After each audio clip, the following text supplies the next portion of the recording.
رمضان کا روزہ ہے، اب کیا کریں؟ اس کو ابھی 1 گھنٹے کے اندر بلڈ کی ضرورت ہے، نہیں تو وہ مر جائے گا۔ ڈاکٹر نے کہہ دیا 1 گھنٹے کے اندر بلڈ چاہیے، تو جرجیت صاحب کے اوپر اب ضروری ہو جاتا ہے کہ اس کو 1 بوتل بلڈ دیں، لیکن روزے کی حالت میں بلڈ تو نکلوایا نہیں جا سکتا ہے۔ ڈاکٹر نے اگر جانچ لکھ دی ہے کہ بلڈ کی جانچ کراؤ، تو تھوڑا سا بلڈ تو نکالا جا سکتا ہے روزے کی حالت میں جانچ کے لیے، ملیریا ہے کہ ڈینگو ہے، روزے کی حالت میں بلڈ کی جانچ کرائی جا سکتی ہے، تھوڑا سا نکالا جا سکتا ہے، لیکن 1 بوتل 250-300 ml یہ آپ نہیں نکلوا سکتے۔ لیکن کسی کی جان جا رہی ہے اور اتنے بلڈ کی ضرورت ہے، تو ایسی صورت میں اسلام اجازت دیتا ہے کہ تم اپنا روزہ توڑ دو اور اس کی جان بچانے کے لیے 1 بوتل بلڈ دے دو، اور اس روزے کی جو چھوٹ رہا ہے تمہارا، اس روزے کی قضا بعد میں، عید کے بعد 1 روزہ بعد میں رکھ کے پوری کر لینا۔ اسلام اجازت دیتا ہے روزہ توڑنے کی، کسی کی جان بچانے کے لیے۔ میرے بھائیوں، عبادت بہت بڑا حق ہے اللہ کا، روزہ اللہ کی عبادت ہے، لیکن اللہ نے یہاں کہہ دیا کہ اس وقت انسانیت کا تقاضا یہ ہے کہ تو اپنا روزہ توڑ دے، میری عبادت توڑ دے اور کسی انسان کی جان بچا لے، کیونکہ اس کو ہم ہی نے انسان بنایا ہے،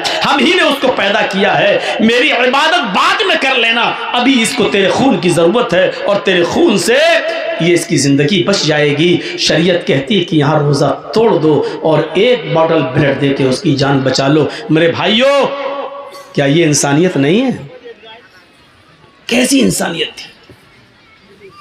اس انسانیت کو ہم اپنے اندر پیدا کریں اور دیکھیں، یہ انسانیت تھی۔ محمد رسول اللہ صلی اللہ علیہ وسلم کو پتا چلتا ہے کہ ایک 12 سال کا بچہ یہودی کا بیمار ہو گیا ہے۔ وہ اللہ کے نبی کا سر دبا دیا کرتا تھا، پیر دبا دیا کرتا تھا، وہ آتا تھا اور اللہ کے نبی کی خدمت کرتا تھا۔ جب پتا چلتا اللہ کے نبی کو کہ وہ بیمار ہے، تو اللہ کے رسول اس کی تیمارداری کرنے کے لیے اس کے گھر جاتے ہیں، یہودی کے گھر۔ دروازہ کھٹکھٹاتے ہیں، اس کے باپ نے دروازہ کھولا۔ اللہ کے نبی کہتے ہیں سنا ہے کہ تمہارا بیٹا بیمار ہے۔ اس نے کہا یہ۔ اللہ کے نبی اس کے پاس بیٹھ جاتے ہیں۔ اس بچے کی آخری سانسیں نکل رہی تھیں، وہ اٹک رہا تھا، جہاں ایسے کر رہا تھا، سانس اس کی آخری سانسیں چل رہی تھیں۔ اس نے ایسے پھٹی ہوئی نظروں سے اللہ کے نبی کو دیکھا تو مسکرا دیا۔ اللہ کے نبی صلی اللہ علیہ وسلم نے اس بچے کے سر پہ ہاتھ رکھا اور اس بچے سے کہا بیٹے قل لا الہ الا اللہ، اگر تمہارا دل کہے تو لا الہ الا اللہ پڑھ لو۔ اس بچے نے جب اللہ کے نبی کی زبان سے سنا کہ آپ کہہ رہے ہیں کہ لا الہ الا اللہ پڑھ لو، تو وہ اپنے ماں باپ کا چہرہ دیکھنے لگا۔ اس کے ماں باپ منع کرتے تھے۔ جب اس نے اپنے ماں باپ کا چہرہ دیکھا تو اس کے ماں باپ نے اشارے میں کہہ دیا بیٹے پڑھ لو۔ یعنی تمہارا دل محمد کی طرف شروع سے ہی تھا، تم ان کا سر دباتے تھے، پیر دباتے تھے، تم ان کے پاس سے جب میرے پاس آتے تھے تو نبی کی تعریف کرتے تھے، ان کے سچے واقعات بیان کرتے تھے۔ جب تمہارا دل شروع سے ہی ان کی طرف ہے اور میری وجہ سے، میری ڈانٹ کی وجہ سے، میرے ڈر کی وجہ سے تم اسلام قبول نہیں کر رہے تھے، لیکن آج میں تمہیں نہیں روکوں گا۔ اگر تمہارے دل میں محمد رسول اللہ کی محبت ہے تو تم پڑھ لو۔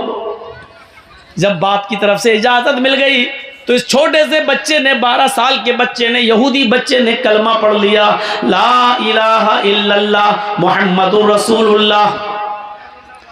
اور اتفاق دیکھیے، جیسے ہی اس نے لا الہ الا اللہ کلمہ پڑھا، ویسے ہی اس کی ایک لمبی سی سانس نکلی کر کے، اور وہی اس کی سانس اکھڑ جاتی، اس کا انتقال ہو جاتا ہے۔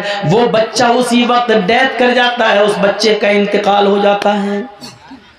اللہ کے نبی صلی اللہ علیہ وسلم نے اس کی روح کو اپنے سامنے نکلتے ہوئے دیکھا، اس بچے کی جان کو جاتے ہوئے اپنے سامنے دیکھا، تو اللہ کے نبی صلی اللہ علیہ وسلم سمجھ گئے کہ اب اس کا انتقال ہو گیا۔ آپ بستر سے اٹھتے اور کیا کہتے ہیں؟ الحمدللہ الذی انقذہ اللہ من النار. تمام تعریفیں اس اللہ کے لیے انقذہ من النار جس اللہ نے اس بچے کو مرتے وقت جہنم کی آگ سے بچا لیا، جہنم کی آگ سے نجات دے دی ہے. یعنی اگر اس نے کلمہ نہ پڑھا ہوتا تو جہنم میں جاتا، لیکن مرنے سے پہلے پہلے اس کی زبان سے لا الہ الا اللہ نکل گیا. انقذہ من النار.